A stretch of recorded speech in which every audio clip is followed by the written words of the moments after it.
Huwag! Huwag mo akong patayin! Hindi ako masamang tao! Sila ang masasama! Walang puwang sa mundo ng mga tao ang mga katulad ninyo! Ang dapat sa inyo ay patayin! Gagawin kong hapunan ang mga puso ninyo! Barilin mo na! Ano pang hinihintay mo? Malapit na siya! Kapag hindi mo siya napatay, tayo ang papatayin niya! Lalapain tayo ng aswang na yan! Hindi ko siya tinabaan! Mabilis siyang nakailag! Susugurin niya ako! Hindi! Hindi!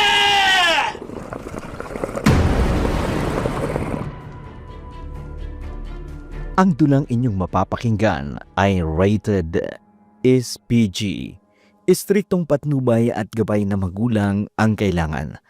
Maaaring may maselang tema, lingwahe, karahasan, sexualidad, horror o paggamit ng droga na hindi angkop sa mga bata.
Tio Ernesto mo.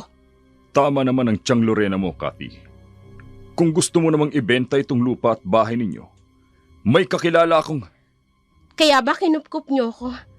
Dahil may plano kayong ibenta ang mga naiwan ni inay? Ha? Hindi ko naman sinasabing ibebenta. Ang akin lang, baka mga ilangan ka pagdating ng araw. Kung yan ang nasa isip ninyo, Chong, pasensya na.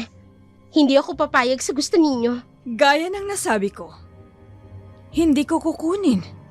Mas magandang nasa ligtas at nakatagong mabuti ang mga titulo na yan. Ganun rin ho yun, Chang. Pag hawak niyo ang titulo, lumalabas na sa inyo na ito, yung bahay at yung lupa namin. Huwag mo naman sanang masamain ang sinasabi namin sa iyo, Cathy. Hindi po ako nag-iisip ng masama, Chong. Kayo, ano ba talaga ang nasa isip ninyo? Iba na yata ang tono ng pananalita mo. Baka nakakalimutan mo, Cathy. Kapatid ako ng nanay mo. Kaya may karapatan ako sa mga ari-ari ang naiwan niya. Karapatan? Sino bang nagbigay ng karapatan sa inyo para pakialaman ng mga pinagpaguran ng nanay ko? Sandali lang, huminahon ka. Huwag kang magalit. Nakikiusap ako sa'yo ng maayos. Ngayon, kung hindi ka papayag wala naman akong magagawa. Talagang hindi ho ako papayag, Chang. Ako naman, nagmamalasakit lang, Cathy. Kung hindi ka sang-ayon sa mga sinasabi namin ng Tiyang Lorena mo, ikaw ang bahala. Salamat sa pagmamalasakit ninyo, Chong. Pero ikinalulungkot ko, hindi ko maibibigay ang gusto ninyo.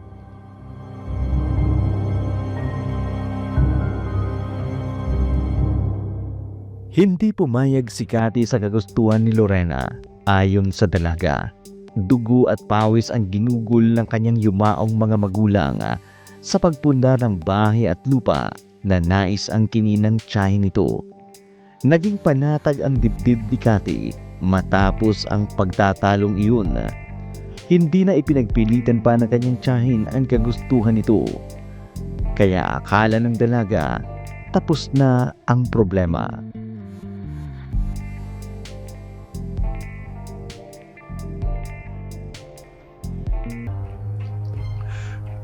Ang ganda talaga ng katawan mo, Cathy. Ang kinis at ang puti. Para kang pagkain na nakakatakam kainin. Kung bakit ba naman kasi hindi mo isara ng maayos ang pinto ng banyo. Dito lang ako magkukubli sa likod ng pinto habang pinagmamasdan ang napaka-sexy mong katawan. Oh, sige lang, Cathy. Sabunin mo mabuti ang katawan mo. Oh. Ha? Ano? May tao ba dyan? Chang? Kayo ho ba yan? Sino? Hindi. May naninilip sa akin. Tulong! Tulungan niyo ako! Chang Lorena! Tulong! Ha? Anong sigaw yung narinig ko? Ano nangyari? Chong! May naninilip po sa akin habang naliligo ako kanina. Naninilip ba ka mo? Sino naman ang maninilip sa'yo? Ikaw lang naman ang naririto kanina. Hindi ko alam. Sandali. Kanina pa ba kayo riyan? Chong Ernesto? Kayong... Naku! Alam ko yung iniisip mo, Cathy. Hindi ako. Napatakbo lang ako bigla nang marinig kong sumisigaw ka. Sandali. Tama ba yung narinig ko? May naninilip habang naliligo ka, Cathy? Opo, Chang. Pero bigla na lang tumakbo. Nung palabas na po ako ng banyo. Paano ka naman masisilipan? Hindi ka ba nagsasara ng pinto ng banyo habang naliligo? Sira na ho kasi yung pinto ng banyo.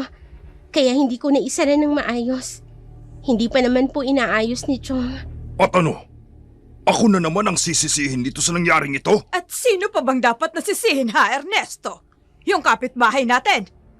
Kung bakit ba naman kasi sa ganitong 10:00 na oras na ito, naisipan mo pang maligo, Cathy? Pwede ka namang maligo kanina pang maagay. Huwag ka na nga mga tuwiran.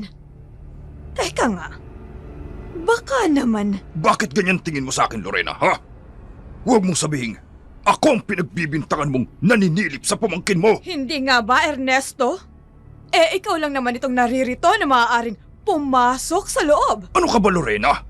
Hindi ko magagawa yun sa pamangkin natin. Anak na rin ang turing ko sa kanya. oras mo ngayon, Kathy. Dahil kinampihan ka ni Lorena. Humanda kang babae ka. Tingnan ko lang kung kampihan ka pa ni Lorena sa gagawin ko. Masama ang tingin sa akin ni Chong. Hindi kaya siya lang yung nabuboso sa akin kanina? Umalis ka na sa harapan ko, Ernesto. At baka kung ano pang magawa ko sa'yo, alis na! Chang, ano pong nangyari sa inyo? Bakit po duguan ang braso ninyo? Pati po ang damit ninyo may dugo na rin. Eto ba? Kuwan. Nasugatan ako dun sa may tindahan. Oo, tama. Sa tindahan nga. Sa pagmamadali ko siguro, kaya hindi ko napansin. Walang anuman ito. Walang imik na umalis si Ernesto sa harapan ng magtiyahin. Lumingon pa ito sa dalaga at tiningnan mula ulo hanggang paa, saka ibinalik ang paningin sa mukha ni Cathy. Sakto namang napatingin si Cathy. Masama ang titig ni Ernesto sa dalaga. Titig na para bang nagbabadya ng panganib. Naramdaman ito ni Cathy. Inalis na lamang ni Cathy ang kanyang paningin kay Lorena na noon ay pinupunasan ang gamit ng maliit na towel ang dugo sa kamay nito na malapit ang matuyo iyon dahil nanikit na sa mga daliri ni Lorena.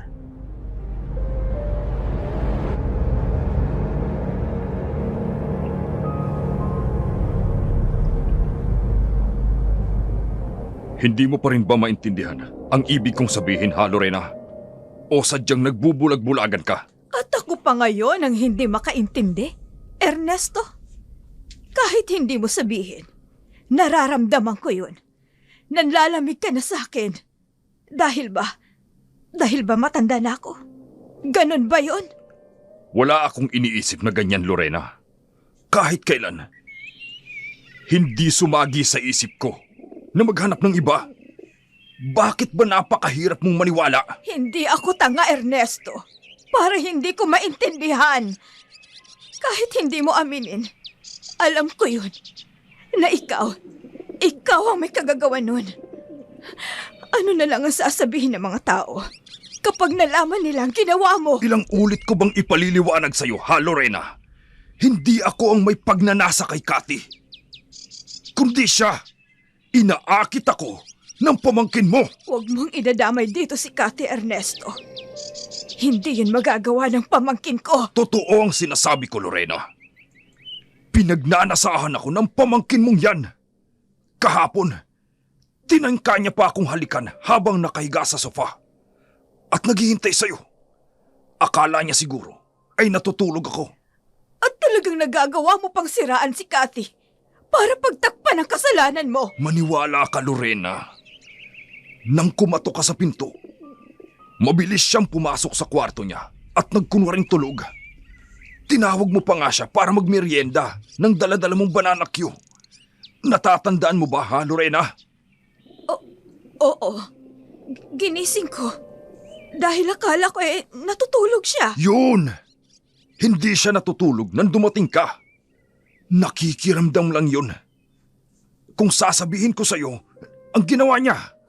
Bakit hindi mo sinabi sa akin? O baka naman, wala ka talagang planong sabihin sa akin. Ayaw ko na nga sana ng gulo, Lorena. Pero asawa kita, kaya sinabi ko na sa'yo. Kung ganun, nag-alaga pala ako ng ahas sa pamamahay ko? At nung isang gabi, kunwari lang yun na may naninilip sa kanya habang naliligo. Ang totoo, gusto niya lang makuha ang atensyon ko. Nakita mo naman, di ba? Kung paano niya ipagduldulan sa harapan ko yung dibdib niya. Walang hiya ka, Cathy.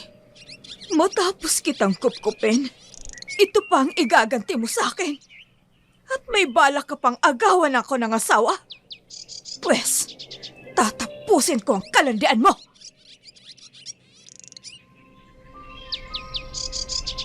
Palihim na tumawa si Ernesto habang nag-aalala sa galit ng kanyang asawa.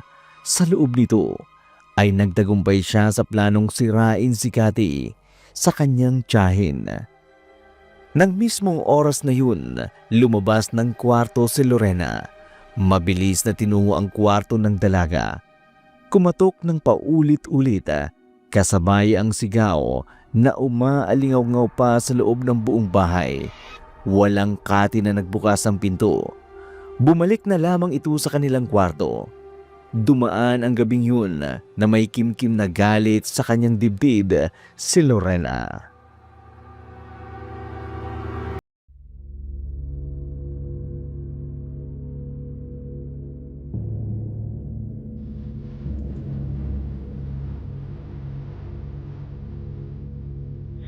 Magandang umaga, Aling Loreng. Naku, Pepay. Walang maganda sa umaga. Heto, pagbilhan mo nga ako ng kape. Anong kape, Aling Loreng? Yung strong? Yung matapang, ha? As in, yung kayang-kaya kang ipaglaban? At hindi ka bibitawan? Naku, Pepay, tigilan mo ako. Bilisan mo na, bago pa masira ang araw ko. Ay, ang taray ah. Siguro, hindi na naman nadiligan kagabi ang lola mo. Eh, paano? Halos hindi ako nakatulog kagabi. Dahil sa nalaman ko. Nalaman? Ano bang nalaman nyo? Tungkol kanino? Wag na, Pepay. Hayaan mong ako na lamang ang makakaalam ng mga bagay na yun. Ay, may sasabihin pa naman ako sa'yo, Aling Loreng. Pero, huwag na lang. Mukhang hindi magandang araw ninyo. Huwag na lang. For sure, lalong masisira ang araw nyo. Kung ano man yan, Pepay, hindi ako interesado. Huwag mo nang dagdagan ang sakit sa dibdib na nararamdaman ko. Sige, kayo bahala. Tungkol sana to sa malandim pamangkin. Tungkol kay Cathy. Huwag mo ngang mababanggit sa akin ng babaeng yan. Naaalala ko lamang ang ginawa niya sa akin. Ay, klabon lola mo. Ano nangyari? Mantakin mo. Matagal na palang nilalandi ng Cathy na yan si Ernesto? Pak! Aling Loreng, yan nga ang sasabihin ko sa inyo. Talagang nilalandi ng pamangkin mo, si Mang Ernesto. Anong ibig mong sabihin, Pepay? Ito na nga ang tsurva, Aling Loreng. Nung isang araw, aayain ko sana si Cathy na pumunta sa bayan. Pero nang makita kong... Anong nakita mo? Ano ba, Pepay? Umayos ka nga. Si Cathy, palihim na tinitingnan si Mang Ernesto habang natutulog. Yung bang parang may pagnanasa yung titig niya sa asawa mo. Ano? Totoo ba yung sinasabi mo, Pepay? Ay, maniwala ka, Aling Loreng. Hindi lang isa. 2 beses ko na siyang nakita. Natitig kay Mang Ernesto. I swear, Aling Loreng, inaahas kayo ng Cathy na yan! Kung ganun, totoo pala ang sinabi ni Ernesto. Humanda ka sa akin ng babae ka. Makikita mo. Kung ako sa inyo, Aling Loreng, palalayasin ko na siya bago pa may mangyari. Hindi maganda sa Cathy na yan at sa asawa mo. Tama. Ngayon din. Tatapusin ko ng kalandian ng babaeng yan! Ay! Teka lang, Aling Loreng! Ano gagawin nyo? Sandali! Aling Loreng!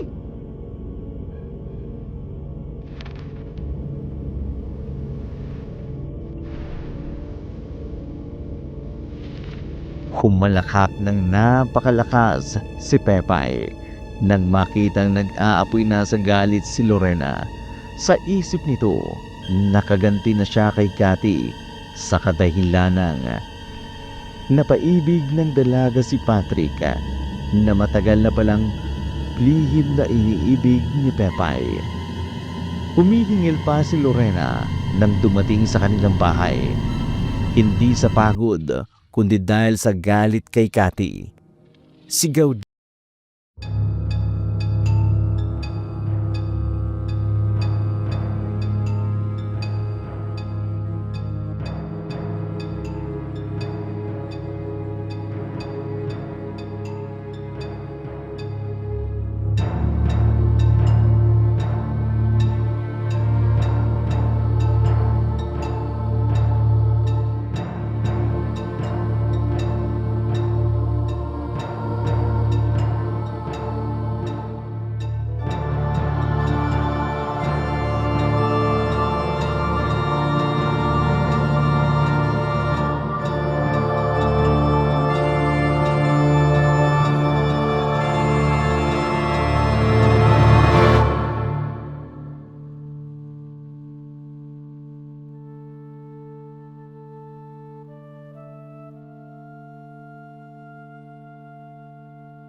intindihan. Hindi mo maintindihan? O sadyang nagmamaang-maangan ka pa rin? Diretsahin niyo na lang po ako. Bakit niyo ba ginagawa sa akin to? Dahil ahas ka. Alam ko na, Kathy. Alam ko na ang lahat. Ano ho bang sinasabi niyo? Nilalandi mo ang asawa ko, hindi ba? Inaakit mo ang Tio Ernesto mo! Chang, hindi ko alam kung saan niyo nakuha ang bagay niyan. Pero alam ko sa sarili ko na hindi ko ginagawa ang mga ibinibintang ninyo sa akin. Ang Tio Ernesto mo mismo ang nagsabi sa akin na ilang beses mo siyang tinangkang halikan habang natutulog. Kung gano'n nagsisinungaling siya. Gagawin mo pang sinungaling ang asawa ko? Chang, Sa di kalayuan, natanaw ni Ernesto mula sa bintana ang pagtatalo na magtiyahin. Nakangisi ito na parabang asong nauulol. Hindi man ito naririnig ang mga sinasabi ng dalawa. Alam niyang galit na galit si Lorena dahil sa galaw ng kamay at masamang titig kay Cathy. Sa mga sinabi ko kay Lorena, siguradong palalayasin ka ng tiyahin mo. Wala ka nang magagawa ngayon, Cathy. Lalayas ka sa bahay na yan sa ayaw at sa gusto mo. Nang sa ganun, madali ko nang magagawa ang matagal ko ng plano. Ang maangkin ka, Cathy. Tumawa naman si Ernesto na parabang asong takam na takam sa masarap na pagkain. Hindi pa man napalalaya si Cathy sa bahay, buo na ang plano sa dalaga. Buo na ang pasya ko, Kathy. Hindi ka na pwedeng tumira dito. Nakakahiya na sa mga kapitbahay natin. Baka mas lalong masira ang reputasyon ko dito kapag nalawan ang ginagawa pero mo. Chang, alam niyo naman na wala akong mapupuntahan kapag pinaalis niyo ako. Hindi ko na yan problema. Ano pang hinihintay mo? Chang, Damputin mo na yung mga gamit mo at umalis ka na!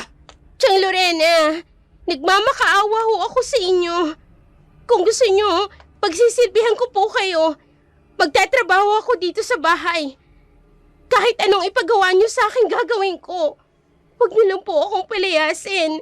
Maawa na po kayo, Kaya Chang. nga kita kinupkop nang mamatay ang mga magulang mo dahil naawa ko sa'yo, Kathy. Chang, Pero ano? Ano pa ang mapapala ko sa'yo? Ang ahasin ako? sige ho. Hindi ko na ipipilit ang sarili ko. Aalis na lang ho ako kung talagang yun ang gusto ninyo. Pero uulitin ko sa inyo, kahit kailan, hindi ko ginawa yung pang-aahas na sinasabi ninyo. Kung sa bagay, Kathy, wala namang magnanakaw na umaamin na magnanakaw siya. Sabihin niyo na kung anong gusto niyong sabihin. Pero malinis ang konsensya ko. Wala akong ginawa. Naging panibagong hamon sa buhay ni Cathy ang pagpapalaya sa kanya habang naglalakad dala ang ilang perasong gamit. Higit sa lahat ay ang titulo ng kanilang bahay at lupa. Labag man ito sa kalooban ni Cathy, wala na siyang magawa dahil yun ang kagustuhan ng kanyang tiyahin. Namumugto ang mga mata. Natatanaw pa nito ang tiyuhin na si Ernesto na nakamasid sa kanya habang papalabas ng bahay. Nakangisi at halatang natutuwa ito ngayong mawawala ng dalaga sa kanilang bahay. Tuliro na parabang wala sa sarili habang naglalakad. Bawat hakbang ay walang katiyakan kung saan tutungo. Pero patuloy lang ito sa paglalakad. Saglit na magpapahinga kapag nakararamdam ng pagod. Hihingi ng tubig sa mga nadadaan ng bahay kapag nauuhaw. Isang buong araw na ganun ang sitwasyon ni Cathy. Palubog na ang araw. Lalong tumindi ang pagkabalisa ng dalaga kung paano at saan siya aabutan ng dilim nang biglang sumagi sa kanyang isipan.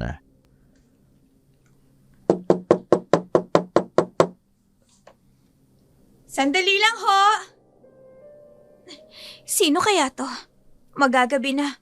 Wala naman akong inaasahang pupunta dito ng ganitong oras. Kathy? Ikaw? Omi, ako nga. Pwede bang pumasok? Sige, pumasok ka. Salamat. Ano bang nangyari? Bakit ganyan ang itsura mo? Sa tagpong yun, hindi na pinilit ni Ami na sagutin ni Cathy ang pag-uusisa nito tungkol sa nakikitang kalagayan ng dalaga. Nanghihina at pawis na pawis, maging ang mga labi nito ay namumutla na rin. Tantiyan ni Ami na malayo ang pinanggalingan ng kaibigan. Agad na naganda ng makakain para sa kaibigan. Nang sa ganun ay bumalik ang lakas nito. Saka na lamang niya aalamin kung ano ang totoong nangyari kay Cathy.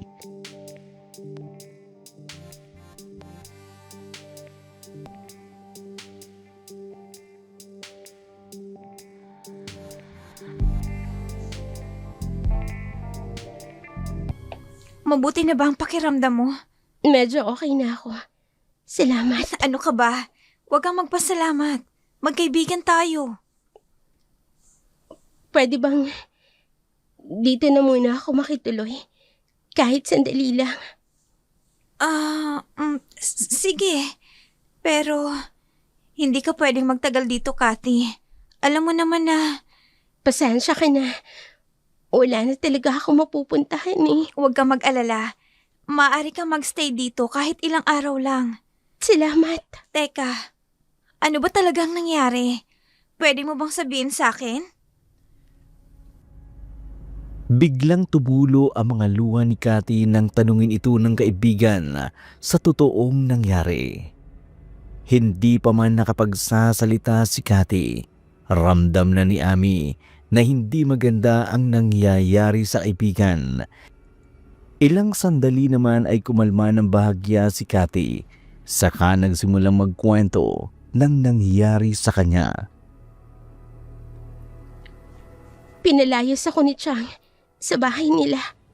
Ano? Pero, kapatid siya ng nanay mo, hindi ba? Oo. Gustong kunin ni Chang yung bahay at lupang naiwan ni nanay. Pero hindi ako pumayag. Dahil lang doon, palalayasin ka nila? Hindi lang yun. Pinagbintangan niya pa ako na nilalandi ko raw si Chong Ernesto. Ano? Kampo naman pala ng kasamaan niyang tiya mo eh. Kung hindi ba naman siya tanga, pamangkin ka niya tapos pag-iisipan ka ng ganon? Naniwala kasi si Chang sa mga kasinungalingan ni Chong Ernesto.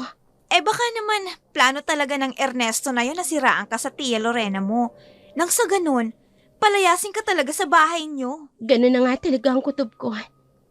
Isa pang dahilan ni Chang, ang hindi ko pagpayag na ibigay sa kanila ang titulo ng lupat ng bahay namin. Mga ugas din pala yung mga kumupkup sa'yo, no? May masama palang balak sa'yo? Oo nga eh. Hindi ako makapaniwala na nagawa nila sa akin to. Ano nang plano mo ngayon? Gusto ko sana maghanap ng trabaho.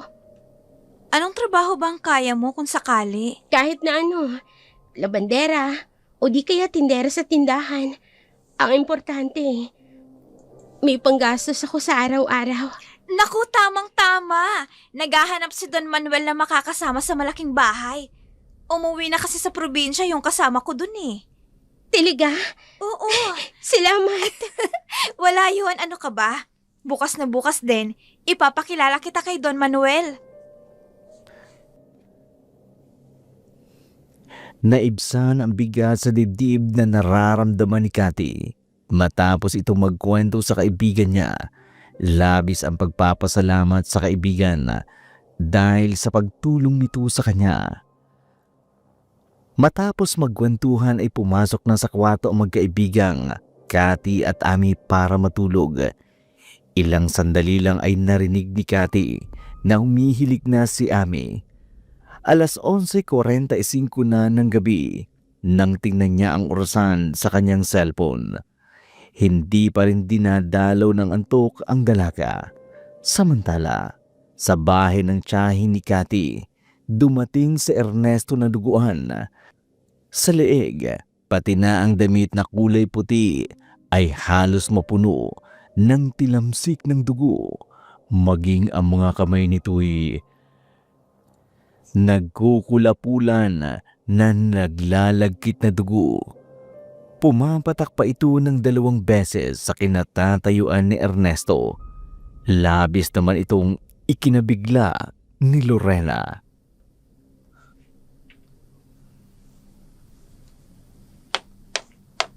Oh, Diyos ko, Ernesto!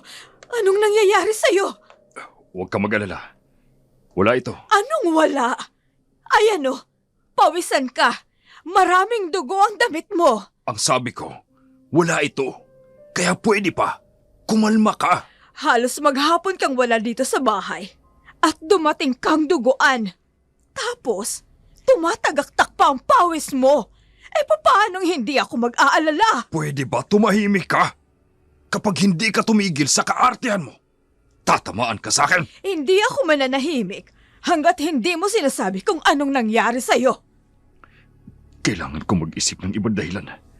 Hindi mo pwedeng malaman ang tunay kong pagkatao, Lorena. Kapag nagkataon, ikaw mismo ang magpapahamak sa akin. Tinatanong kita, Ernesto. Huwag mo akong titigan lang ng ganyan. Saan ka nang galing? At bakit namumula ang mga mata mo? Adik ka ba? Galing ako kila paring Rudy. Nagkainuman ng konti. Kaya medyo ginabi ng uwi. Nagkainuman? Pero bakit ang daming dugo sa damit mo? Pati mga kamay mo, nanlilimahid ng dugo. Nagpatulong si paring Rudy sa pagkatay ng baboy sa kanila. Natural, magkakalat ang dugo nun sa damit ko. Pero, papaanong magkakatay ng baboy si paring Rudy? Sa susunod na buwan pa ang pista dito sa atin. Para yun, sa kaarawan, bukas ng yung bunsong anak niya. Yung dumating kahapon galing sa Maynila. Ernesto, magtapat ka nga sa akin. May ginawa ka bang hindi ko alam? Ano bang pinagsasasabi mo, Lorena? Sinabi ko na sa'yo ang totoo. Wala na akong magagawa kung hindi ka maniniwala. Siguraduhin mo lang, Ernesto. Dahil sa oras na malaman kong meron kang ginagawang hindi maganda, hindi kita sasantuhin. Wala kang malalaman sa akin dahil wala akong ginagawang masama. Bakit mo pinagpipilitan mo? Hindi mo alam kung anong kaya kong gawin, Ernesto. Isipin mo na kung anong gusto mong isipin, Lorena. Pero hindi mo malalaman kung anong tunay kong katauhan. Magkakamatayan muna tayo. Matapos ang pagtatalo ng mag-asawa, napaniwala ni Ernesto ang asawang si Lorena. Sinang-ayon nito ang alibay na ginawa niya, bagamata. Napaniwala niya ito. May pagbabanta namang binitiwan si Lorena. Sa kabila nito, nagmamatigas pa rin si Ernesto. Sa isip nito, wala nang balak sabihin kay Lorena ang lihim ng kanyang pagkatao, kahit pa ikamatay niya ito. Kinaumagahan sa bahay ng matandang negosyante, matapos ipakilala si Cathy kay Don Manuel, nagsalita agad sa isip ang matanda tungkol sa magandang hubog ng katawan ni Cathy. Napansin naman ito ng dalaga, ang malibog na pagkakatitig sa kanya ng matanda. Titig na para bang nakikita nito ang kahubaran ng dalaga.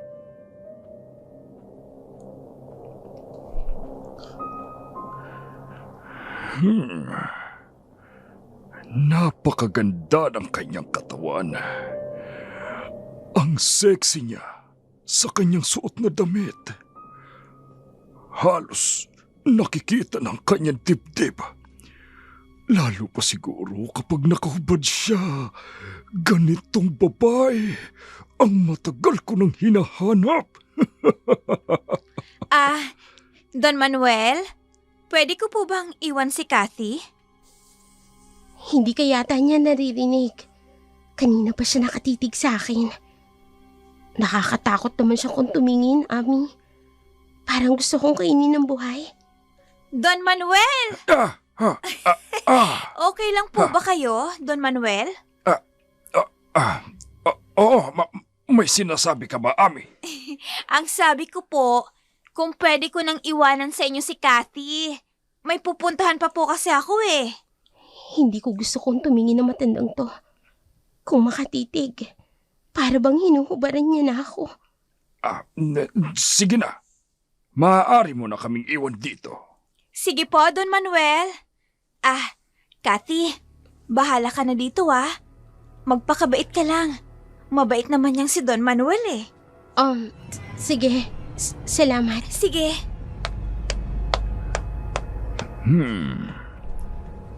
Kathy baka mo ang pangalan mo. Opo, Don Manuel. Kumusta naman ang pamilya mo? Wala na po akong mga magulang. Pinatay ang mga magulang ko. Pasensya ka na, Iha. Okay lang po yun. Wala man lang bang tumulong para magkaroon ng hustisya ang pagkamatay nila? Wala po eh. Hanggang ngayon, hindi pa rin nahuhuli ang kriminal. Pasensya ka na kung naungkat ko ang bagay na yan. Naiintindihan ko po kayo, Don Manuel. May mga kamag-anak ka bang malapit dito? Wala po eh. Nasa kabilang bayan po sila. Kung ganon, saan ka nakatira ngayon?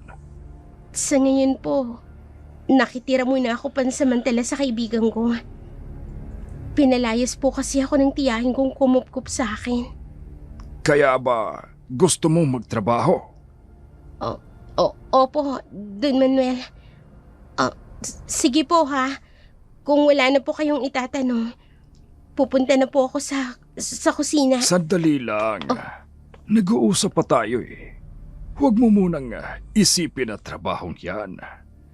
Dito ka muna sa tabi ko. Don Manuel, ang braso ko, bitawan ninyo. Pasensya ka na, Kathy. Wala akong masamang intensyon.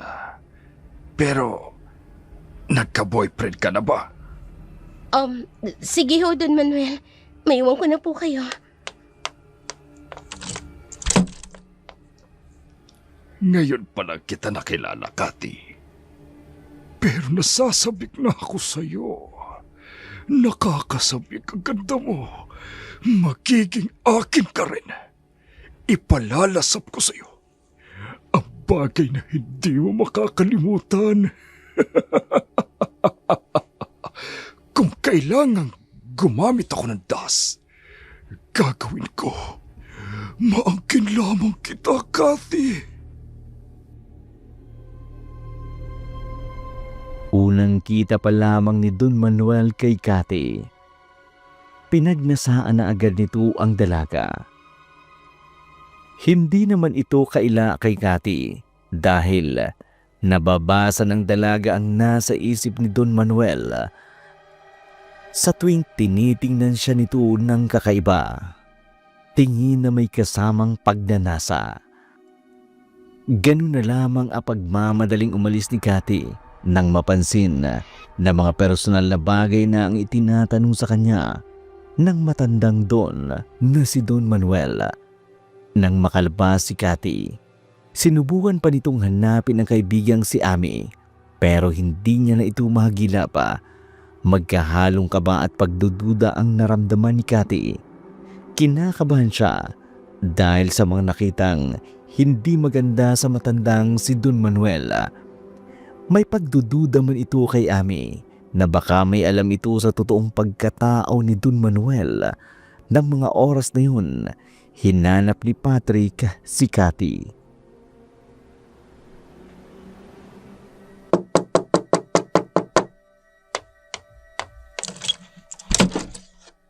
Patrick? Nasaan si Kathy? Si Kathy?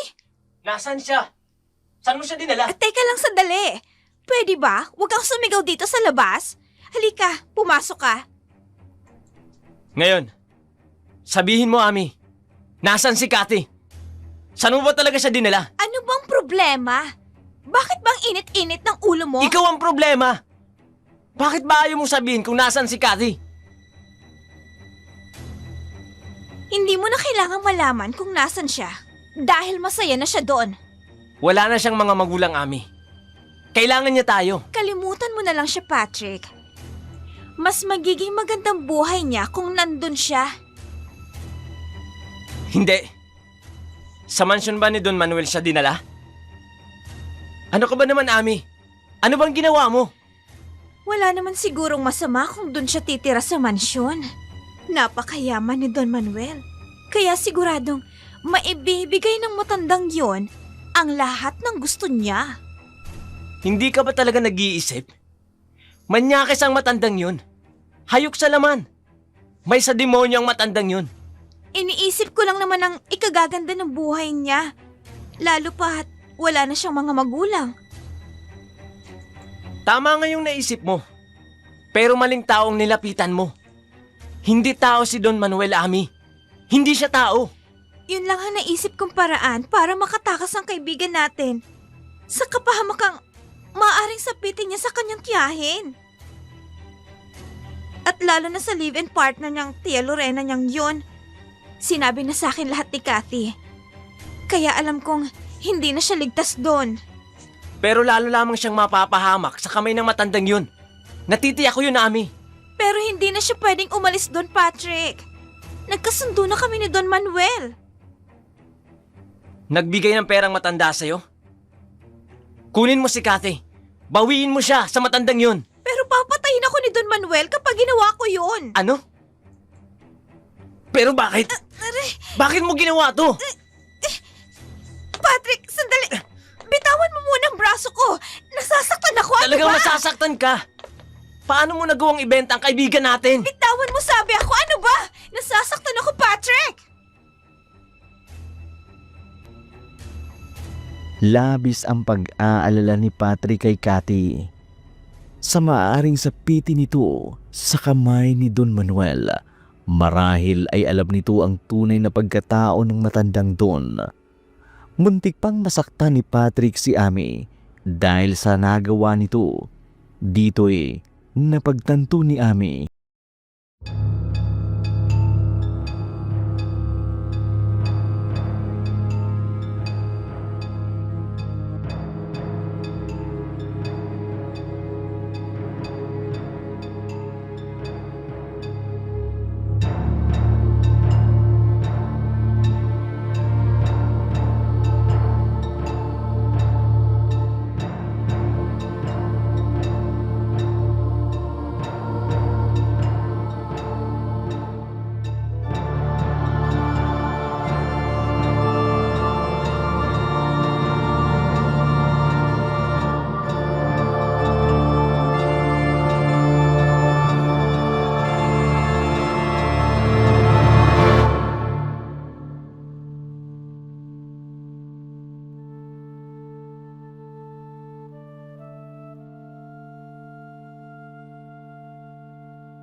Don Manuel?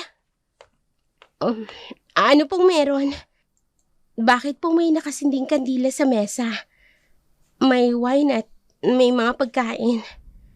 May mga bulaklak din po na iba-ibang kulay. Anniversary kasi namin ngayon ng asawa ko. Kaya naghanda ako ng konti. Pero matagal na pong patay ang asawa ninyo, hindi po ba? Iyon po ang sinabi sa akin nung minsang tanungin ko po kayo. Tama ka, Cathy. Patay na nga siya. Pero sineselebrate ko pa rin ang anniversary namin. Dahil mahalagang araw ito para sa akin. At sa kanya rin, nung nabubuhay pa siya. Oh, ganun po ba? Sige po, Don Manuel. Lalabas na po ako. Bukas ko na lang po lilinisin tong kwarto. Hindi. Huwag ka munang umalis. Dito ka lang. Samahan mo akong mag-celebrate ngayong gabi. Pero, Don Manuel, nakakaya po kasi sa inyo. Sige na. Maupo ka. May 2 upuan sa magkabilang gilid ng mesa. Para sa iyo yung isa. At sa akin naman, yung isa. Pero, hindi po talaga ako sanay sa ganito, Don Manuel. Sandali. Naaasiwa ka ba? Dahil nakatapis lang ako ng tuwalya. Tayong 2 lang ang naririto sa kwarto. Huwag kang mahiya. Hindi po ako umiinom eh. Huwag kang mag-alala. Wine lang ang laman ng basong yan. Sa harapan mo. Ganon din tong sa akin. Hindi po talaga ako umiinom. Matitiis mo bang makita na nag-iisa akong nagdiriwang ngayong gabi? Pero, Don Manuel, kasi... Sige na.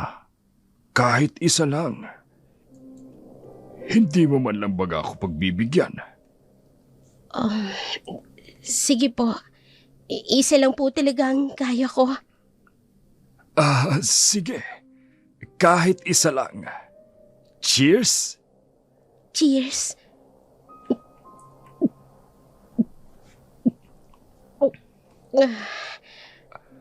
O ano? Masarap ba? Okay lang po, Don Manuel. Ay, sadali lang. Magbabanyo lang ako. Habang nasa banyo si Don Manuel, lalabas na ako ng kwarto. Teka, nahihilo ako. Tatayo ako. Hindi ako makatayo. Walang lakas ang katawan ko.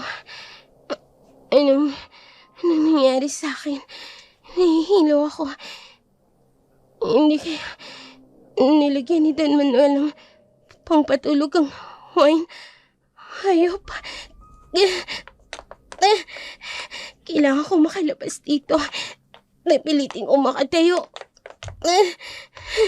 Hindi ko na may hakbang ako.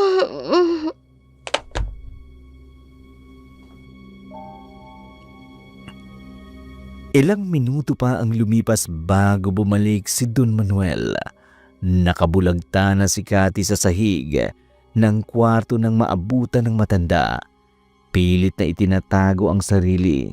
Subalit para bang wala na itong lakas para makatayo. Palihim na tumatawa si Don Manuel habang pinanunood si Cathy sa ganoong kalagayan. Pinipilit na idilat ni Cathy ang kanyang mga mata pero hindi na ito makatingin ng diretso sa taong nasa harapan niya. Bagamat nanghihina na, naaninag nito ang taong nasa harapan niya, si Don Manuel iyon.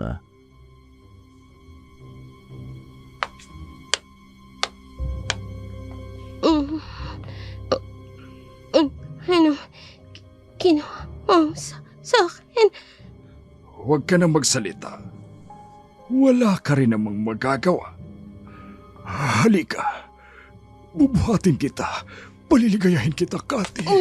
Huwag ka nang magpumiglas. Wala ka nang magagawa. Yung mga braso at kamay mo. Alam kong wala ka ng lakas. Dahil dinamihan kong inilagay kong pampatulog sa wine na ininom mo kanina. Akin ka na ngayong gabi, Cathy. Kapalit ng malaking perang ibinigay ko sa kaibigan mo. Akin na. Sa ayaw at sa gusto mo. Akin ka na. Akin ka na. Wala nang nagawa pa si Cathy na isakatuparan na ni Don Manuel ang maitim na balak sa dalaga. ang pagsamantalahan ito habang ginagawa ang kahiyupan ng matanda ay naaninag ni Cathy ang muka ng taong nakakubabaw at umaangkin sa kanya. Hindi na nagawa pang lumaban ng dalaga dahil sa epekto ng pampatulog na inilagay ni Don Manuel sa inumin ng dalaga. Paulit-ulit na pinagnanasaan at pinagpapasasahan ng matanda ang katawan ni Cathy. Nakangisi at minsay nakadila pa ito. Nang matapos na ay nagbiis na si Don Manuel. Naupo sa harapan ng mesa at mariing pinagmasdan ang hubot-hubad na katawan ni Cathy.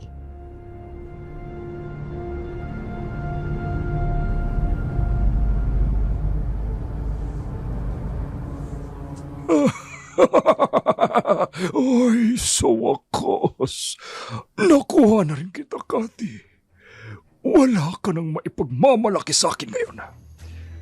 Tingnan ko lang kung tatanggapin ka pa ng boyfriend mo kapag nalaman niya ang ginawa ko sa iyo.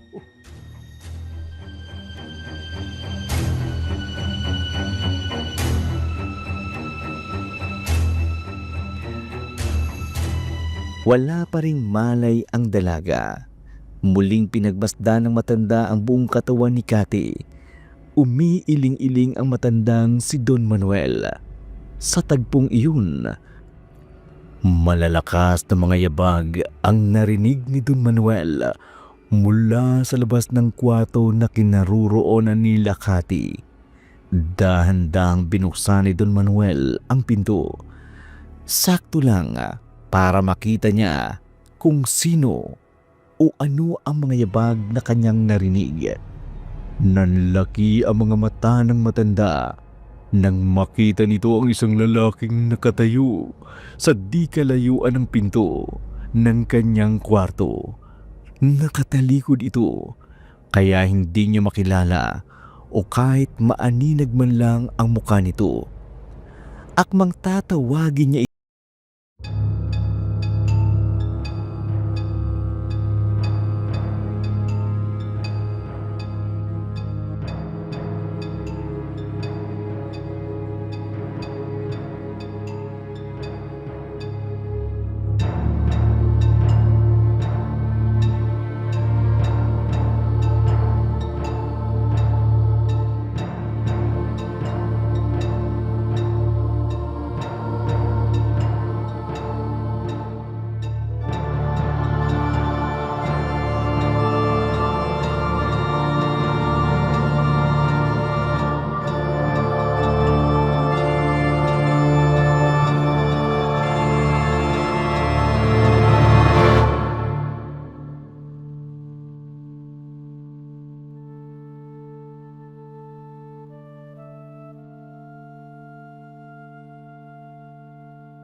Nakita kitang umaali-aligid sa mansyon ni Don Manuel. Kaya alam ko na meron kang masamang binabalak. Tigilan mo yung kabibintang mo sa akin, Lorena. Wala akong alam sa mga sinasabi mo. Kilala ko ang mga taong kausap mo kanina. Sa harapan ng mansyon. Sila ang mga adik na matagal nang hinahanap ng mga pulis dito. Bakit kilala mo ang mga taong yun? Nag-aalok sila ng trabaho. Yun naman ang gusto mo, hindi ba? Ang maghanap ako ng trabaho. Sinungaling! Ilang beses na kitang napapansin, Ernesto. Lumalabas ka tuwing hating gabi. Kaya nang magkaroon ako ng pagkakataon, sinundan kita para mapatunayan ang hinala ko. May masama kang plano kay Cathy? At kasabwat mo ang mga yon? Isipin mo na kung anong gusto mong isipin. Ito ang tatandaan mo, Lorena. Oras na maipahamak mo ako, hindi ako magdadalawang isip. Napatayin ka! Ang kapal kapal din naman ang mukha mong pagbantaan ako. Alam ko na ang lahat, Ernesto. Kaya lumayas ka sa pamamahay ko ngayon din. Hayop ka! Hindi ko kailangan ng adik at mamamatay taong katulad mo. Lumayas ka! Layas! Ayoko nang makita kahit kailan ang pagbumukha mo dito! Oo! Talagang lalayas ako sa bahay na to! Wala na akong makukuha sa'yo. Kaya wala ka ng silbi sa akin. Ito lang ang sasabihin ko sa'yo, Lorena. Huwag na huwag kang magkakamaling isumbong ako sa mga pulis. Kapag ginawa mo yun, habang buhay mong pagsisisihan!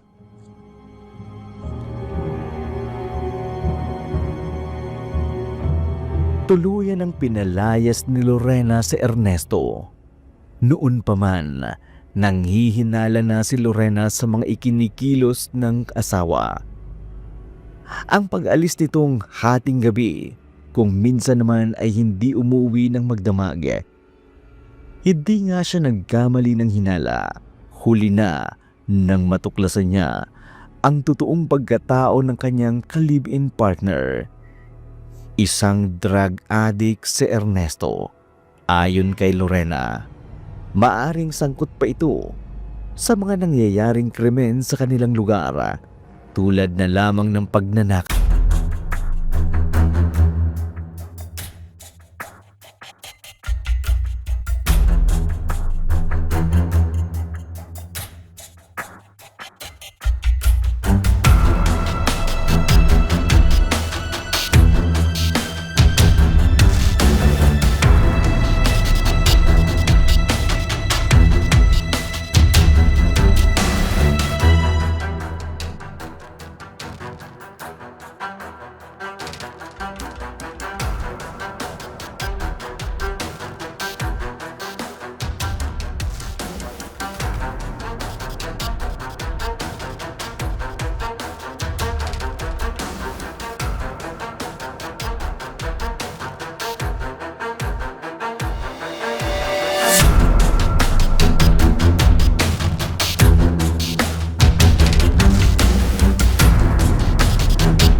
Sa malaking gate, doon sa likuran.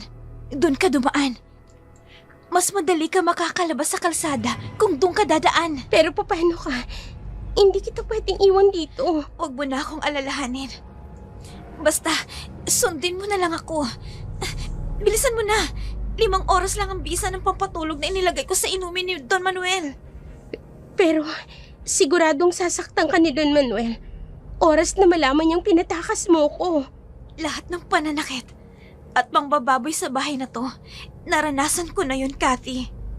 Ano? Pero bakit hindi ka pa umaalis dito? Kapalit ng malaking pera. At papatayin niya ako. Oras na tumanggi ako sa gusto niya. Ayokong maranasan mong dinanas ko dito. Kaya, bilisan mo na. Sige na, kailangan makaalis ka na bago pa magising si Don Manuel. Bakit hindi ka nalang sumama sa akin? Sabay na tayong tatakas sa impyernong bahay na to. Patawarin mo ako, Kathy. Sa kabila ng ginawa ko sa'yo, iniisip mo pa rin ang kalagayan ko. Patawarin mo ako sa nagawa ko sa'yo, Kathy. Nagsisisi akong nagawa ko yun sa'yo. Naiintindihan kita, Ami. Alam kong may matinding dahilan kung bakit nagawa mo yun. Kaya sige na, sumama ka na sa akin. Tumakas na tayo rito. Hindi. Ako na ang bahala sa sarili ko. Sige na, umalis ka na. Wala nang ibang pagkakataon para tumakas ka. Salamat. Maraming salamat. Sige na, mag-iingat ka. Bago tuluyang lumabas ng gate ng malaking bahay si Kathy, lumingon pa ito kay Ami na kumakaway bilang pagpapaalam. Nakatanaw lamang si Ami sa may malaking gate ng mansyon hanggang sa mamalayan niyang nakalabas na si Kathy. Ilang segundong napako si Ami sa kinatatayuan nito. Walang kurap na natatanaw kahit nakalabas na ang kaibigan nito. Sa likod ng mansyon, kaliwat kanan ang lingon ni Kathy habang dahan-dahang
Sige lang, konti na lang. Sisipain kita ng kinito. No! Ayok kang babae ka! Babasagin mo pa yata ang... Pagkakataon ko na to para makalayo rito. Kailangan kong makalayo.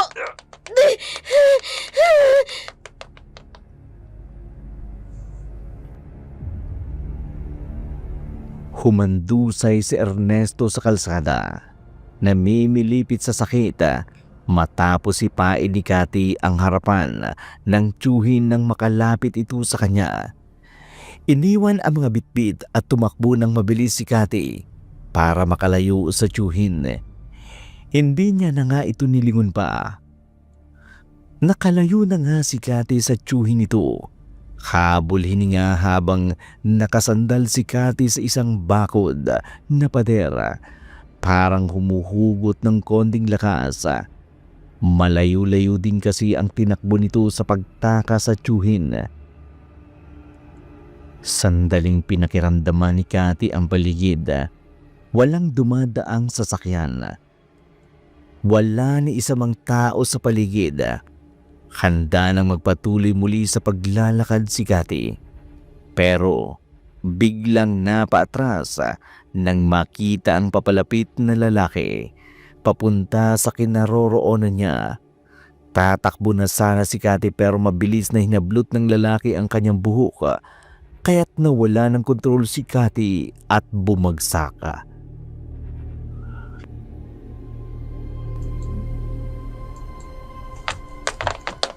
Ano ba? Tiwan niyo ako! Tulong! Tulungan niyo ako! Tulong! Ano ba? Sino ka ba? Ano ba kailangan mo sa akin? Tumahimik ka! Sino ka ba? Ano ba kailangan mo sa akin? Yan, narito na tayo. Tingnan ko lang kung makatakas ka pa. Hindi. Kasama ka ni Chong Ernesto? Hayop ka! Mga hayop kayo! Hindi mo ako matatakasan, Cathy! Chong, bakit niyo ba ginagawa sa akin to? Wala naman akong kasalanan sa inyo. Huwag ka ng maraming tanong. Sige na, dalhin mo na siya. Ano ba? Itiwan mo ako! Hindi ako sasama sa inyo! Mga hayop kayo! Itiwan niyo ako! Matigas ka!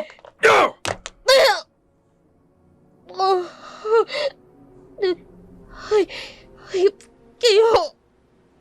Isakay mo na yun sa sasakyan. Sige, boss!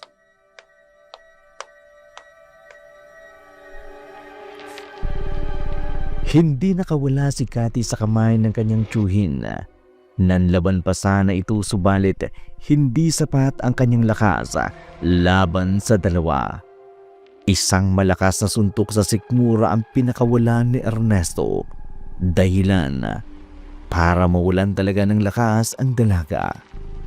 Kasunod dito ang nakahihilong amoy na inilagay sa panyo at pinaamoy kay Cathy.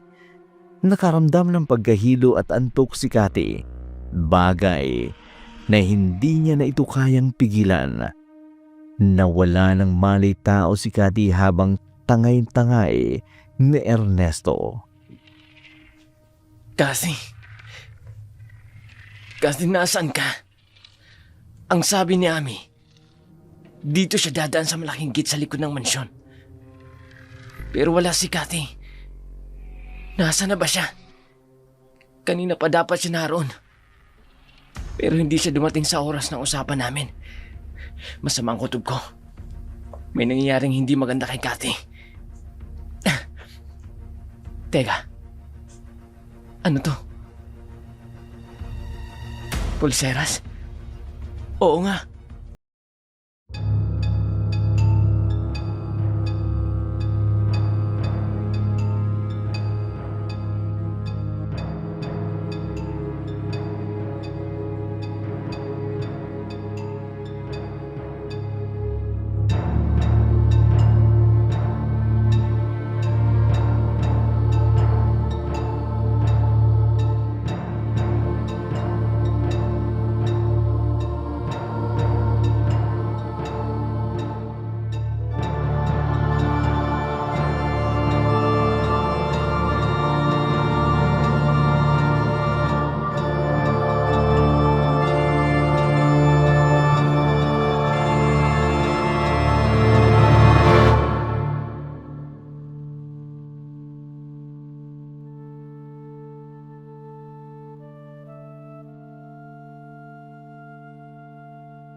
dumukot sa pamangkin nyo. Dinukot? Ano bang dinukot ang pinagsasasabi mo? At saka, bakit ko naman dudukutin ang pamangkin ko? Alam kong malaki ang galit nyo kay Cathy. Kaya kayo lang ang maaaring gumawa nun sa kanya. Oo. Nagkaroon kami ng hindi pagkakaunawaan, Patrick. Pero hindi rason yun para dukutin ko at ipadukot ang pamangkin ko. Kayo lang ang maaaring gumawa nito sa kanya. Dahil interesado kayo sa bahay at lupa na naiwan ng magulang niya, hindi ba? Nagkaroon nga kami ng pagtatalo dahil sa titulo ng bahay at lupa na yun. Pero, nagkasundo na rin naman kami tungkol sa bagay na yun. Hindi pa rin ako naniniwala sa inyo. Walang ibang pwedeng gumawa ng masama kay Cathy, kundi kayo. Dahil kayo lang ang may malaking galit sa kanya. Kaya sabihin niyo na, Aling Lorena, saan niyo dinala si Cathy? Sinabi ko na sa'yo, Patrick, hindi ako ang dumukot kay Cathy. Kung dinukot nga siya, sigurado akong hindi ako yun. Eto, alam niyo ba kung kanino ang pulseras na to?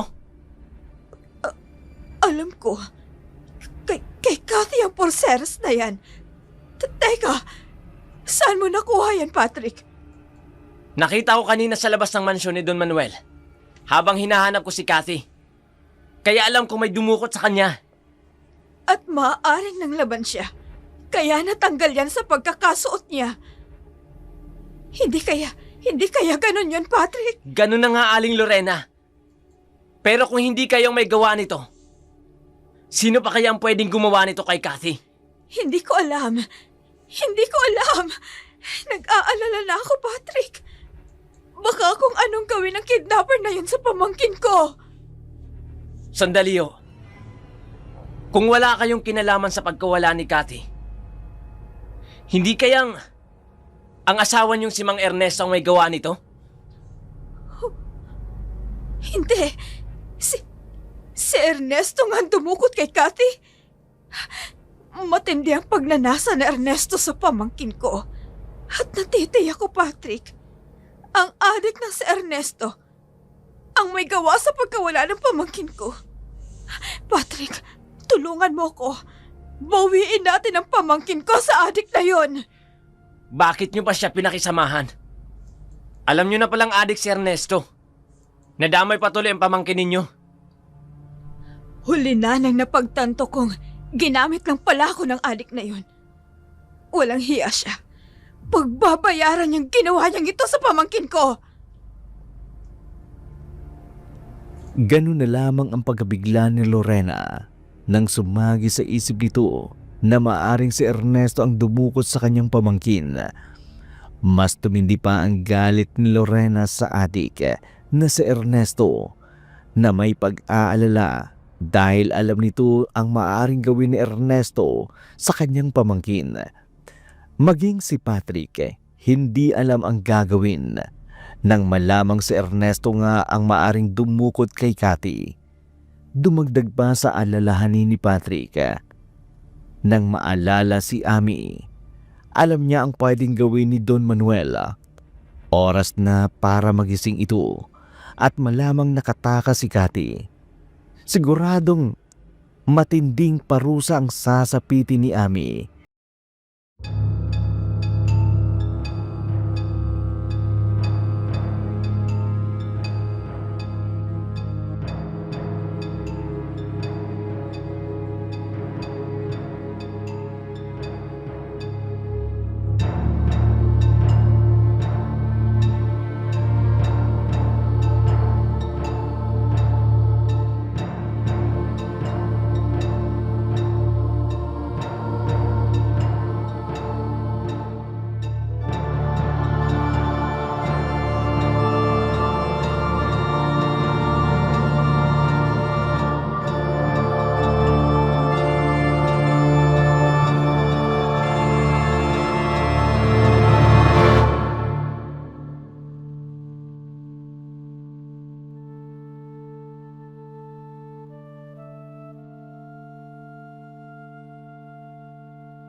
Saan mo dinala si Cathy? Pinatakas ko siya.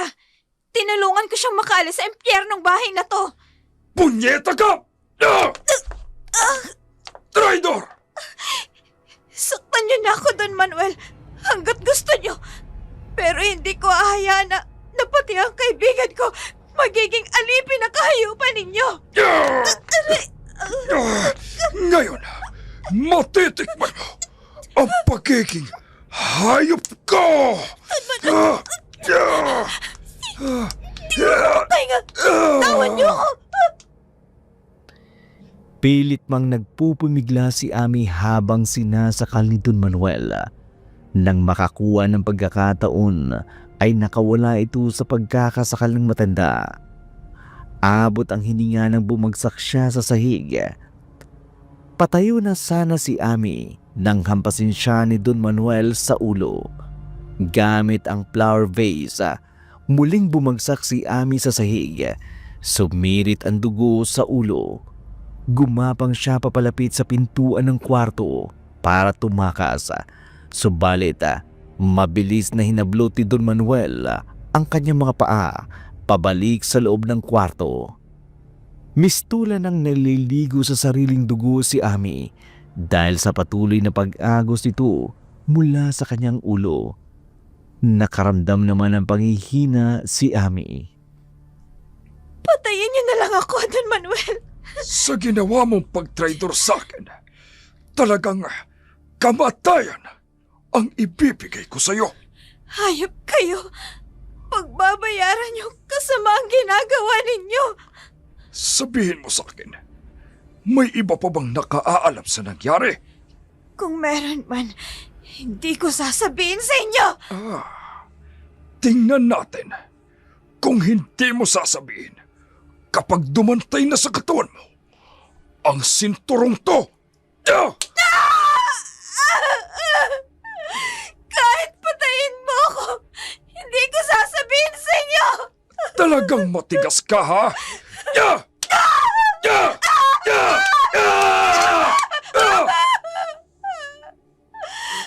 Uulitin ko, Ami.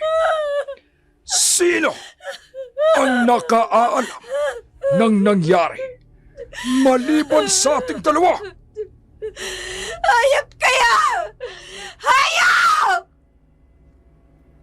Muling dumantay sa katawan ni Ami ang sunod-sunod na hagupit ng sinturon ni Don Manuel. Saka lamang ito huminto nang mapansing hindi na gumagalaw si Ami. Nawala na ito ng malay.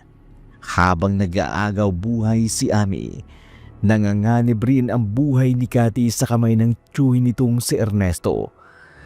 Dinala nito si Cathy sa hideout kung saan siya nagtatago kasama ang kapareho niyang mga adik. Handa na nito ang kinin ang dalagang matagal niya nang pinagnanasaan.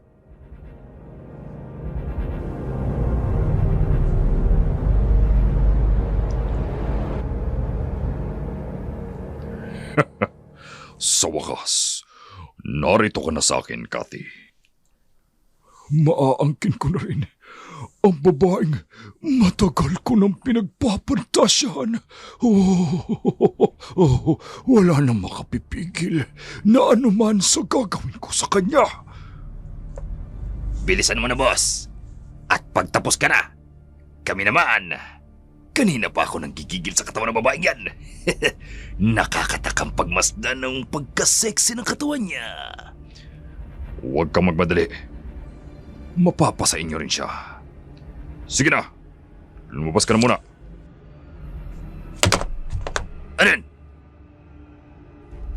Tingnan niyo! Bilis! Halimaw! May nakapasok na halimaw! Aswang! May aswang! Sinesalaki tayo ng aswang! Biglang nawala ang mga sigaw mula sa labas. Ilang segundong tumahimik ang baligid nang biglang lumitaw ang nakapangingilabot na nilalang.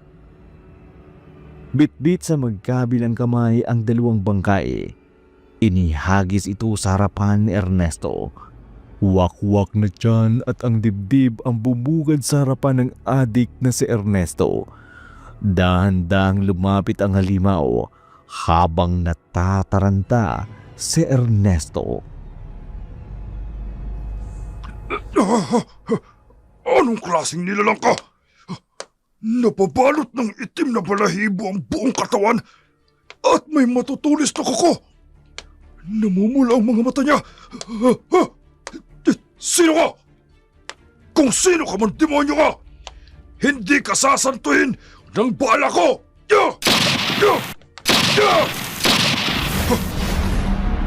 Hindi ko siya tinamaan. Mabilis siyang nakailag.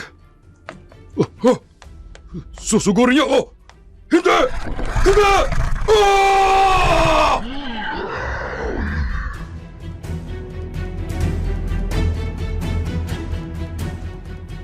Hinawakan ng halimaw sa leeg si Ernesto at inihagis. Sumalampak sa malaking bato ang katawan nito bago pa makatayo para damputin ang baril na nasa harapan nito ang halimaw. Malakas na sipa ang pinakawala ng halimaw, dahilan para sumalpok ang katawan ni Ernesto sa sementadong poste ng bahay. Dito ay nilapitang muli siya ng halimaw, muling sinakal gamit ang isang kamay. Tumalon ng mataas ang halimaw, bumagsak ito sa harapan ng nakausling bakal at patalikod na isinalampak si Ernesto. Kitang-kita ng halimaw ang tumagos na bakal sa dibdib ni Ernesto at bumulwak ang dugo sa kanyang dibdib. Gamit ang matutulis na kuko, dinukot ng halimaw ang puso at lamang loob ng adik na si Ernesto. Biglang naglaho ang halimaw nang walang bakas na naiwan. Walang naging saksi maliban sa nakabibinging katahimikan at sa walang hanggang kadiliman sa buong paligid. Sa headlines ngayong umaga, natagpuan ang bangkay ng 3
sa pinangyarihan ng krimen.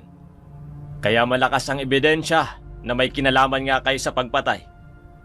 Kung ganon, si Chang, ibig sabihin, aswang si Chang Lorena at siyang pumatay sa mga adik na yun. Huwag mo akong tingnan ng ganyan, Cathy. Alam ko ang iniisip mo. Huwag mong sabihin, naniniwala ka sa kanila. Pero Chang, paanong naroon ka sa lugar na yun?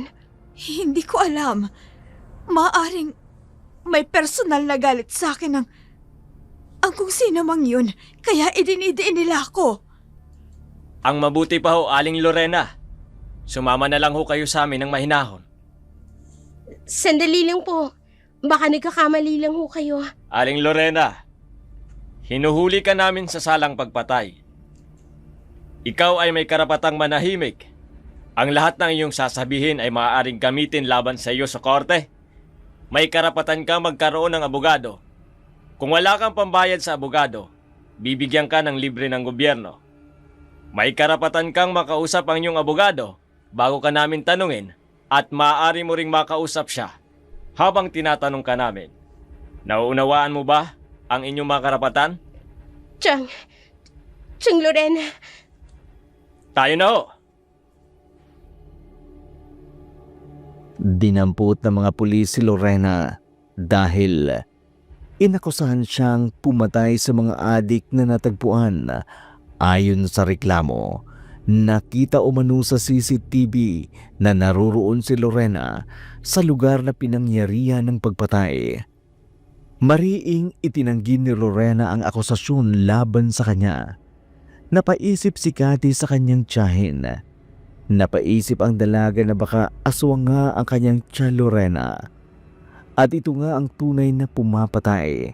Ayon pa sa dalaga, hindi malayo na aswang nga ang pumatay dahil kakaiba nga ang pagpatay sa mga ito. Sa mansyon naman ni Don Manuel, nakalupasay si Ami matapos gahasain ng matanda. Halos mapatid din ang hininga nito dahil sa sobrang pagod at panghihina. Kung hindi mo sana pinatakas si Cathy, hindi mo sasapitin ng ganito, Ami! Hayop.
Nakaswang!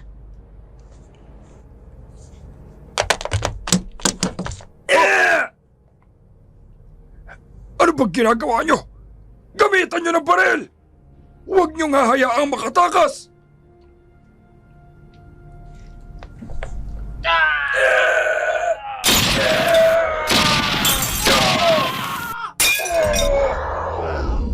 Sige! Puputukan nyo! Huwag kayong titigil hanggat hindi napapatay ang aswang!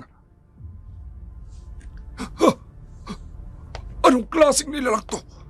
Nakatatakot ang kanyang itsura. Nakalabas ang matutulis niyang mga pangil.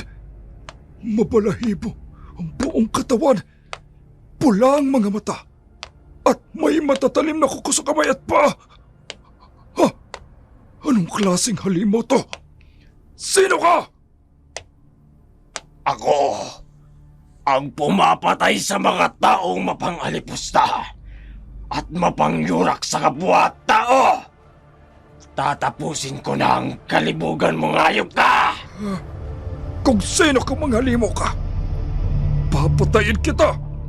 Ibabalik kita kung saan ka nababagay! Ya! Ya! Ya! Ya! Bakit hindi ka tinatabla ng bala? Anong klaseng halimaw ka? Hindi! Lumalapit siya sa akin! Susugurin niya ako! Tulong! Tulungan niya ako! Nasaan na ba ang mga tauhan ko? Ang lapit niya na sa akin! Hindi! Hindi! Nasakmal lang aswang sa liig si Don Manuel. Nabitiwan nito ang hawak na barel habang sakmal ng halimaw ang liig ng matanda. Tinanggal nito ang suot na pantalon ni Don Manuel hanggang sa wala na itong matirang saplot na pang-ibaba. Gamit ang matatalim na kuko, pinutol ng aswang ang pagkalalaki ng matandang Don. Halos himatayin ang matanda sa sakit. Sumirit ang dugo mula sa putol na pagkalalaki ng matanda. Kumalat ito sa sahig. Ipinakita pa ng aswang kay Don Manuel ang kaputol na pagkalalaki nito. Tingnan mo. Tapos na ang kahayupan mo. Anong ginawa mo sa akin? Hayop kang aswang ka! Papatayin kita! Wala ka nang magagawa, Don Manuel. Patay na ang mga tauhan mo. Wala nang tutulong sa'yo. Yan ang nararapat sa mga katulad mong mapangapi at hayok sa laman. Kung tutusin, kulang pa ang kabayaran na yan sa lahat ng kasamaang ginawa mo.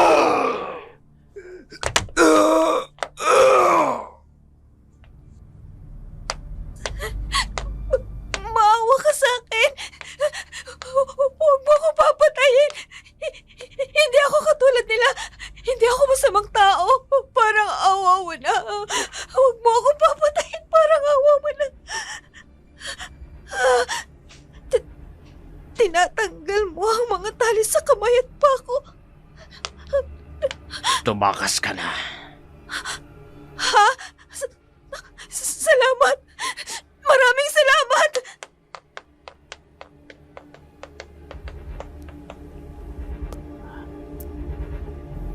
Sumalampak sa sahig si Don Manuel nang bitiwan ito ng halimaw. Walang saplot na pang-ibaba at naliligo sa sariling dugo. Namimilipit sa sakit dahil sa pagputol ng ari nito. Tinuo ng halimaw ang kinaroroonan ni Ami. Nagmamakawang dalaga sa pag-aakalang papatayin siya ng halimaw. Nakabulagta at wakwak ang dibdib at tiyan ng mga tauhan ni Don Manuel. Agad namang tumakas si Ami matapos pakawalan ng aswang sa pagkakatali nito. Nangihi naman ang buong katawan ni Ami. Nagpupumilit naman siyang makaalis sa mansyon. Puro latay at pasa ang mga braso nito dahil sa pambubugbog ni Don Manuel. Paika-ikang lumabas si Ami sa mansyon, subalit palaisipan kay Ami kung bakit hindi siya pinatay ng aswang, kung bakit gano'n na lamang katindi ang galit ng aswang kay Don Manuel. Agad na pinuntahan ni Ami ang kaibigan sa bahay ng tiyahing nito.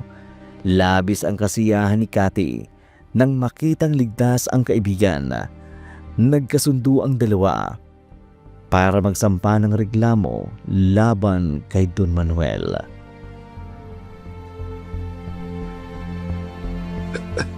Maniwala kayo. Aswang ang gumawa nito sa akin. May sumalakay na aswang sa akin. Halimaw na nakatatakot ang itsura. Walang aswang, Don Manuel. Kaya tumahimik na lang kayo. Bakit ba ayaw niyo maniwala sa akin? Totoo ang sinasabi ko. Aswang ang may gawa nito sa akin. Kapag hindi pa kayo tumigil, Don Manuel, dadagdagan ko ang kasong inirereklamo laban sa inyo. Kaso, hindi ninyo ako pwedeng kasuhan. At bakit hindi, Don Manuel? Kathy, Ako nga, Don Manuel. Naalala niyo ba yung sinabi ko? Pagbabayaran ninyong lahat ng ginawa niyo sa akin. sandali. Ang babaeng ito, ang dapat niyong ikulong. Magnanakaw siya. Matapos kong patirahin sa mansyon, pinagnakawan ako ng babaeng ito. Huwag na kayo makipagmatigasan, Don Manuel. Hindi na uubra ang kahit ano pang sabihin ninyo. Talagang wala kang kasing sama. Ami, pinagkaisahan niyo ko. Nagulat ka ba, Don Manuel? Akala mo ba namatay na ako pagkatapos ng lahat ng ginawa mo sa akin? Ang totoo, pinatakas ako ng sinasabi niyong aswang. Tayo na. Bahala ng batas na magparusa sa kanya. Ngayong nadakip na siya ng mga pulis, tapos na ang kasamaan niya. Tama na yan. Hayaan na nating dalhin siya sa loob. Bahala ng mga pulis sa kanya. Sa pakikipagtulungan ni Cathy at Ami, nahuli si Don Manuel. Sinampahan ng patong-patong na kaso ang matanda, rape, child trafficking at marami pang iba. Samantala, habang nasa labas ng presinto si Cathy, nag-apila ito para sa kaso ng kanyang tiyahin.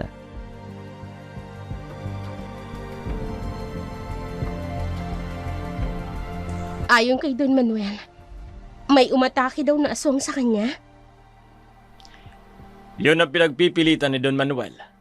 At sinasabing aswang ang pumatay sa kanyang mga tauhan. Kung may umatake ngang aswang sa matanda, ibig sabihin, hindi aswang ang tiyang Lorena ko. Oo nga pala. Mabuti na lang at nabanggit mo sa akin ang tungkol sa kaso ng tiyahin mo. Sir, anong ibig niyong sabihin? Drop na ng fiskal ang kaso ng tiyahin mo. Talaga ho? Ibig ba ninyong sabihin, makakalabas na si tiyang Lorena? Walang solid evidence o kaya ay matibay na ebidensya na konektado sa kanya sa mga pagkakapatay ng biktima. Ibig bang sabihin, sir, makakalaya na si Chang? Tama ka, Cathy. Acquitted na siya at cleared of all charges. Salamat ho, sir. Maraming salamat ho. Walang anuman. Tungkulin ko ito. Sige. Maiwan na muna kita, ha? Asikasuin ko na ang paglabas ng tiyang Lorena mo. Sige ho, sir. Maraming salamat ulit. Diyos ko, salamat at dininig niyo ang dalangin ko. Hindi niyo pinabayaang manaigang kasamaan. Tama nga ang sinabi ni Chang. Hindi siya magtatagal. Makakalabas na siya kaagad. Ano bang nangyayari at ang saya mo? Malayo pa ako. Nakikita ko na yung napakagandang ngiti mo. Ami, si Chang Lorena, makakalabas na siya. Talaga? Naku, magandang balita yan. Kailan to lalabas si Aling Lorena? Sabi ni SPO2, maaari nang makalabas si Chang anumang oras mula ngayon. Masaya ako para sa'yo, Cathy. At sa tiya Lorena mo. Tayo na. Siguradong matutuwa si Patrick kapag nalaman niyang makakalabas na si Chang.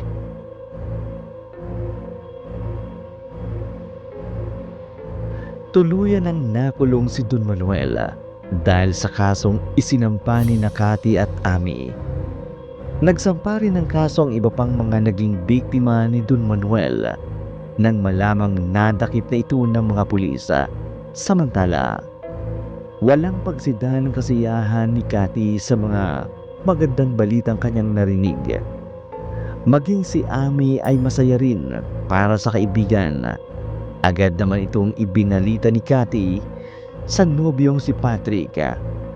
ang nalalapit na paglabas ni Lorena. Ganun na lamang ang kasiyahan ng binata. Makalipas ang ilang araw, dumating nga ang sandaling pinakahihintay nila Cathy, Amy at Patrick. Nakauwi na si Lorena sa kanilang bahay.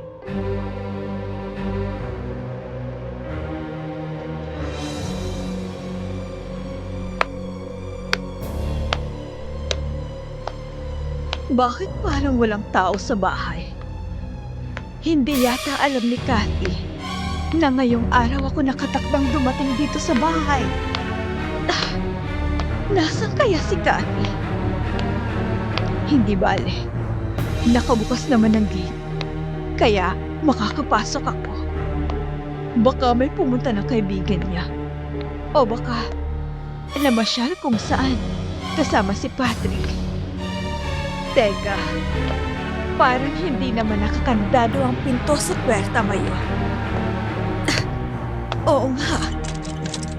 Bakit nakabukas ito? Cathy! Cathy! Ang tiyang Lorena mo ito! Nandyan ka ba sa loob? Patrick? Patrick, nariyan ba kayo? Ay, nasaan kaya mga batang ito? Kinakabahan na tuloy ako. Hindi maganda ito. Papasok na ako. Ang dilim. Napakadilim. Cathy?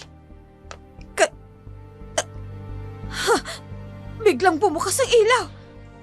Surprise! Welcome back, Aling Lorena! Welcome back, Chang. Kumusta po kayo, Aling Lorena? Ano ba kayo? Nakalabas na nga ako pero aatakihin naman ako sa inyo. Si Patrick po ang may kasalanan nito, Aling Lorena. Oo nga, Chang. Siya ang nakaisip na sorpresahin kayo. Uy, ano ako? Plinanan niyo tong dalawa, oh. O siya, sige na. Para matigil na kayo. Ako na ang may kasalanan. Hindi ko kasi nalaman na susurpresahin niyo pala ako ng ganito. Hindi na po yung sorpresa kung alam niyo na. Oo nga naman, Chang. Alam niyo, tama na yan. Kumain na tayo bago pa lumamig itong pagkain. Mabuti pa nga. Kanina pa ako nagugutom eh. Maingay habang nagkakasiyahan sa bahay ng tiyahin ni Cathy ng araw na yun. Parang isang buong pamilya. Kung pagmamasdan, sandaling kinalimutan ang masalimuot na pinagdaanan. Para kay Cathy at Amy, minsang naging biktima ng karahasan at kasakiman. Hindi madaling paghilumi ng panahon ang sugat ng nakaraan.